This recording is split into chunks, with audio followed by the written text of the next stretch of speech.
नमस्कार दोस्तों, स्वागत है आपका अपने चैनल अल्टीमेट नॉलेज पर। दोस्तों, आप सब लोग इस बात को बहुत अच्छे से जानते हैं कि कोरोना वैक्सीन को लेकर के दुनिया के अलग अलग देशों से कई प्रकार की खबरें भी सामने आई है, जिसमें इस बात को बताया गया है कि कोरोना वैक्सीन लगाने के बाद भी कुछ लोगों पर कोरोना वैक्सीन के साइड इफ़ेक्ट्स देखे गए हैं, जो कि अपने आप में बहुत ज़्यादा गंभीर है। लेकिन इसके बावजूद भी दुनिया के हर देश में कोरोना वैक्सीनेशन बहुत तेज़ी से किया जा रहा है, क्योंकि कोरोना के खिलाफ कोरोना वैक्सीन को ही सबसे कारगर और अंतिम हथियार के रूप में देखा जा रहा है। भले ही अब तक हम सब लोगों को कोरोना वैक्सीन के साइड इफेक्ट और इससे जुड़ी हुई नकारात्मक खबरें सुनने को क्यों न मिली हो, लेकिन अब कोरोना वैक्सीन को लेकर के एक ऐसी जबरदस्त खबर सामने आई है जिसने कैंसर से पीड़ित मरीजों के अंदर जीवन जीने की एक नई इच्छा को जागृत कर दिया है। और ये कैंसर पीड़ितों के लिए किसी भी खुशखबरी से कम नहीं है। कोरोना संक्रमण से बचाव के लिए विकसित की गई कोरोना वैक्सीन के कैंसर के मरीजों के ऊपर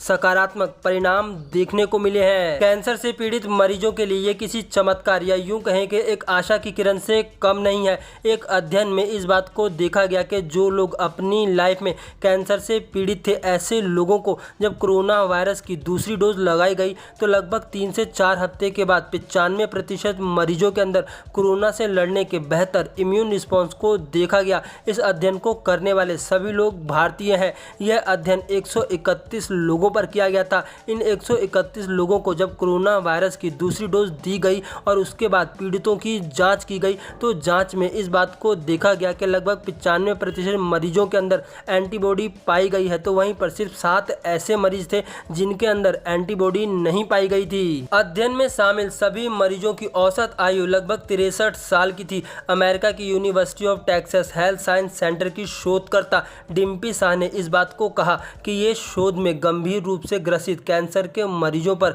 कोई भी प्रभाव नहीं देखा गया और साथ ही साथ कोरोना के डेल्टा और दूसरे वेरिएंट को इसमें शामिल नहीं किया गया है। साथ ही साथ डिम्पी शाह ने इस बात को भी बताया कि कैंसर के संक्रमण से मुकाबला करने वाले टी सेल्स और बी सेल्स की प्रतिक्रिया को भी इसमें नहीं देखा गया है और न ही उसके किसी प्रकार के अध्ययन को अभी इसमें शामिल किया गया है। हालांकि अभी देखा जाएगा कि इस शोध में कौन कौन सी चीज़ें सामने निकल करके आती है और क्या कैंसर पीड़ितों के लिए इससे कोई नई राह निकल सकती है। भले ही दुनिया के अलग अलग देशों में कोरोना वैक्सीन के कुछ लोगों पर इसके साइड इफेक्ट्स क्यों न देखे गए हों, लेकिन साथ ही साथ कोरोना वैक्सीन के बहुत से लोगों पर सकारात्मक प्रभाव भी देखे गए हैं। बहुत से लोगों ने इस बात को कहा है कि वैक्सीन लेने के बाद उन्हें उनकी पुरानी बीमारी में बहुत आराम पहुंचा है। दोस्तों, अगर कोरोना वैक्सीन से कैंसर पीड़ितों को किसी भी प्रकार की कोई मदद मिलती है तो यह अपने आप में एक चमत्कार माना जाएगा।